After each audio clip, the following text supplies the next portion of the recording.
Bonjour les amis. Alors je vais vous parler aujourd'hui de deux méthodes distinctes pour faire l'étanchéité à l'air de la maison.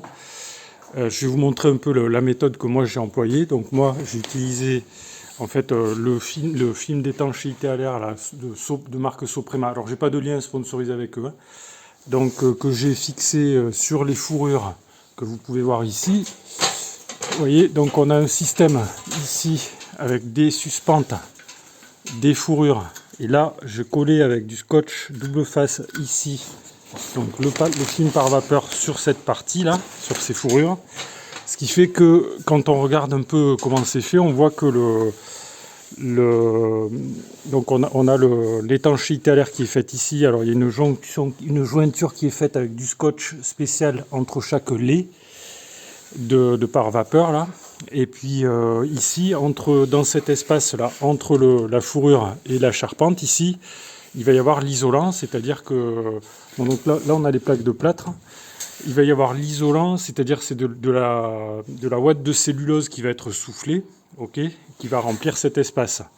Voilà, donc le problème principal qui se pose avec cette méthode, c'est que à chaque fois que je vais devoir faire passer une gaine à travers la plaque de plâtre, que ce soit ici ou sur les contre-cloisons en bas, il va falloir percer, et donc à chaque fois il faut faire l'étanchéité à l'air, il faut étanchéifier à chaque fois qu'une gaine passe alors moi je vais utiliser ce scotch là, Alpha Flex, qui est très bien, quoi, qui est pas trop cher, et c'est allemand. Voilà, on peut l'acheter, vous en avez sur Amazon par exemple. Je vous mets un lien si vous voulez dans le fil de discussion sous la vidéo, dans la description.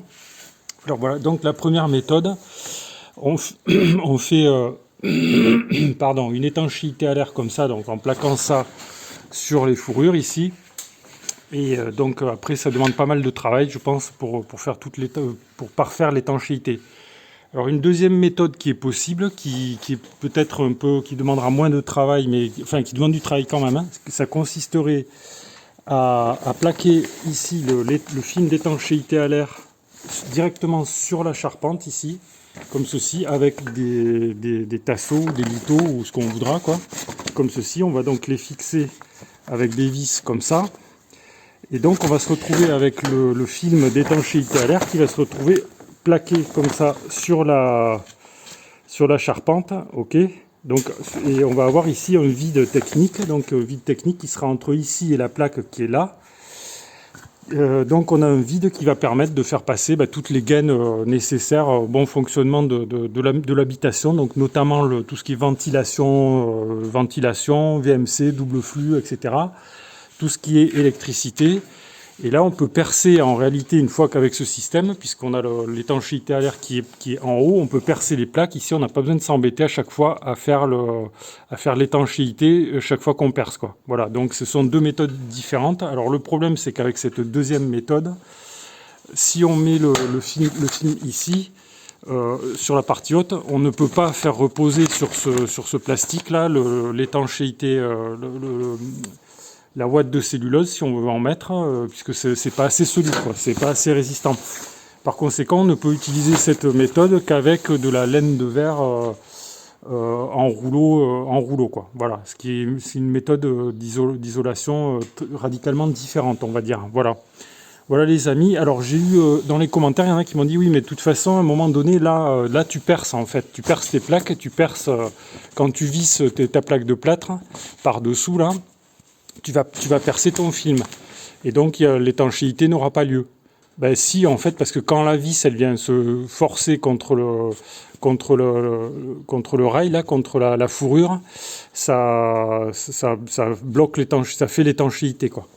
Et le problème, c'est le même ici. De toute façon, à un moment donné, quand on met le film plastique là sur